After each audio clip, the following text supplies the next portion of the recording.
I'd like to talk about the World Cup actually, because the World Cup is on now, and there's just so many great examples of this movement and transition. Right, we've got you and I both English. We've got an English team right now that's talking about chemistry all the time, and it's really interesting because we've had these fascinating selections to go into the men's team squad, which for some people, some commentators, they feel that some of the most gifted players have been left out of that. But the way it's been explained is because of chemistry and culture and the way that they want to like put people together, and ultimately that means the types of conversations they have. Now, that's something I think that probably in the old performance paradigm it's very difficult for that to happen, right? I mean, it did happen from time to time. We saw really gifted players not get into England squads, but this is something that seems to be a little bit more of a hallmark now, right? It seems to be something that is much more explicable somehow. Do you know what It's yeah.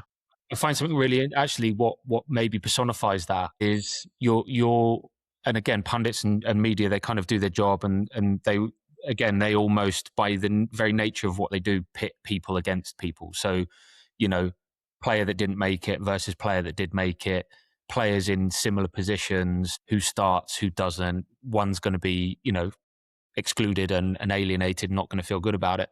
But actually, a few days ago, seeing Jude Bellingham and Morgan Rogers sat next to each other Mm.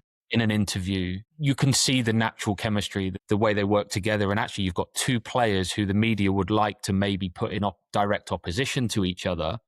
Yes, yeah, that's Are right. sat together talking to each other about what they bring to the squad. And actually, I think it was Morgan Rogers like said quite openly, people are on the bench and people play, and Mm.